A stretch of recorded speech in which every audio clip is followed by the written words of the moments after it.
Another game that we want to revisit, took place in Dallas was the A&M Arkansas game. And from an Arkansas lens, they found themselves in the L column. But some things to take away from the game, really Arkansas has found themselves in every game, win or loss. This game was close and close the entire game, and to the very end, and just a game again where it felt like what went well, good on the ground. What was the blocker when it comes to them winning the game? Was really turnovers and just making the right plays at the right time. So how can Arkansas find a way to close out and win games like Oklahoma State and like A&M, like we saw from Saturday? Yeah, I mean they're not. It's so close. It's close games that could have gone either way. This Arkansas team could be 5-0 right now. Like they had that when they had the ball at the end of this game. I was like, okay, we're going to see another drive like Oklahoma State, where with a couple less than a minute left, they're going to drive down and put themselves in position to tie it up or win the game in this situation. And then you have the strip sack, and it's like, it just kills all momentum. They're tied for 111th in college football in turnovers this year. Like I don't like just always using the word sloppy, but it's sloppy ball. Yeah. So when you're in these close games, you don't want to be shooting yourself in the foot. And I think it falls on a couple different people's shoulders. I think, coaching first and foremost, but your offensive line is letting people through. We talked in the last episode about issues with Keyshawn Blackstock, the right tackle there. And there's a problem in this game as well. Probably one of the worst offensive line performances of the season for Arkansas, letting up 2 sacks on his side, 7 pressures. So it's just, they're not able to really put everything together from a talent standpoint. Every game, some unit, I feel like, is going to struggle. They won the Auburn game because of the turnovers that they got, and the defense really putting them in positions to win. And this one, they didn't have the turnovers, so they just didn't have the opportunity to put themselves in a place to win. Yeah, no, and the turnover stat it needs to be said, right? To be in that bottom 100 in the country, especially if you're not matching it, like you said, in like the game in Auburn, is going to be tough for them offensively, and that's what we saw. I think a couple more games like this for Taylor Green, it could start to raise some eyebrows and some questions. Like, we understand what he can do on the ground, and we've seen some impressive flashes, but you got to be able to control the football. Like that is like number one, I would say. And so that was kind of the major key when it comes to this game. And so it leaves a lot to be desired because you see the opportunity for them to be 5-0. Yeah. And what was so dangerous about them in games before didn't seem to be dangerous here. Like, Taylor Green couldn't get anything going with his legs. Jaquindon Jackson had his worst game to date from a yardage standpoint, was pretty bottled up, 37 on the ground and 36 in the air.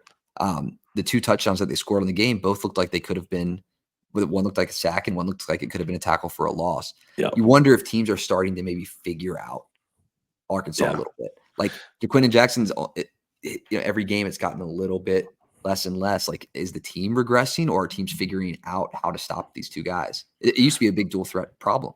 Right. And you talked about the play that, Taylor Green was almost sacked, right? It's like they're relying on these big plays, Isaac Tesla, big 75-yard touchdown. It's like, it's exciting, but it's not sustainable, and it's not putting you in spots where you're controlling the tempo of the game. And that, to me, is why you brought in Bobby Petrino. So if you're thinking about, at least I'm thinking about, okay, how does Arkansas control the tempo of the game? More consistent running. Like you said, so let's see Jaquindon Jackson the first 3 weeks. Less turnovers throughout the game, and sustained drives. It's football IQ plays that they're fumbling on too. I mean, it's like you're getting hit from your blind, your backside. It's like those things can happen, but then they're getting hit on the handoff. Like, it's these football plays that, like, it just feels like it feels a little JV-ish at times, some of these turnovers that they're having, but I know they have the potential because we've seen them execute so well on offense. Defensively, I think they played great. They played well. They really bottled up, Le'Veon Moss and the A&M rushing attack until the end of the game, where they gave up 52 yards on 5 straight runs. So that wasn't great. But other than that, you're asking a lot of this defense to keep them in the game when the offense isn't fully, getting their footing. And that's kind of what we had said in the preview, right? And shout out to everyone that watched it. Great viewership. But it wasn't going to be A&M in the passing game beating this defense.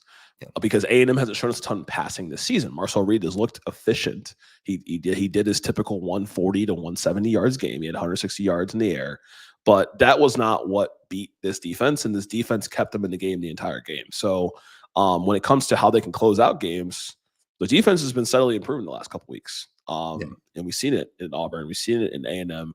But it's really just on the ground. You can't give up those rushes for 52 yards, like you said. And but it was kind of what we had noted, or what I noted, right?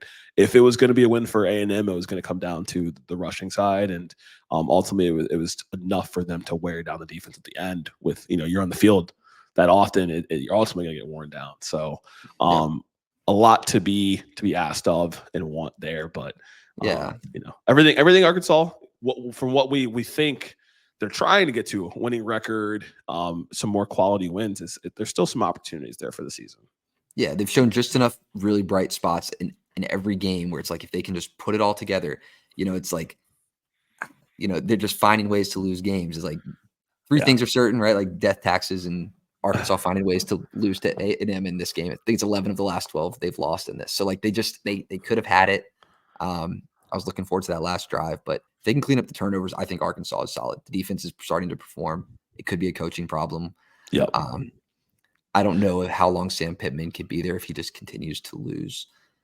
Right. And I think it's like, I think I said for Billy in Florida, and like it's a matter of how they lose, but bringing it back to Arkansas, I think he just needs wins. Like I don't even know if close losses is going to help where the Arkansas fan base feels, given the coordinators on staff and what we see in terms of the talent they brought in. Like you kind of showed us you have talent, so now we need to see more, and we need to see more on the offensive side to help close out some of these games. And it's the schedule doesn't really help them, right? You got next 4 games, you got Tennessee and you got Ole Miss. You got LSU and Mississippi State mixed in, but LSU is not a cupcake. Like they just happen to be in the 5 to 7 window for the SEC, but that's not a cupcake team at all. No, we saw them get some turnovers against Texas this week. Like Arkansas liable for some turnovers. Like instead of they were underdogs in this game. Arkansas was. They're going to be underdogs in 4 of their next 5. They play Texas at the back end of that stretch that you mentioned. Mississippi State could be a test, right? And they need to start figuring things out, because you don't want to drop 4 of those 5 or 3 of those 5. Like, but that's what it's looking like. So I don't know what they can do right now other than just maybe clean up some of the problems offensively and start trying to get back to a clean, concise game plan. Yeah, that's all I can really think of. And just kind of maybe simplify the offense even more, to kind of help them be more efficient and have less turnovers. And so they got a big test here at Tennessee coming up. It's going to be on prime time, ABC. It should be a fun one, and we'll be tuning in for sure here.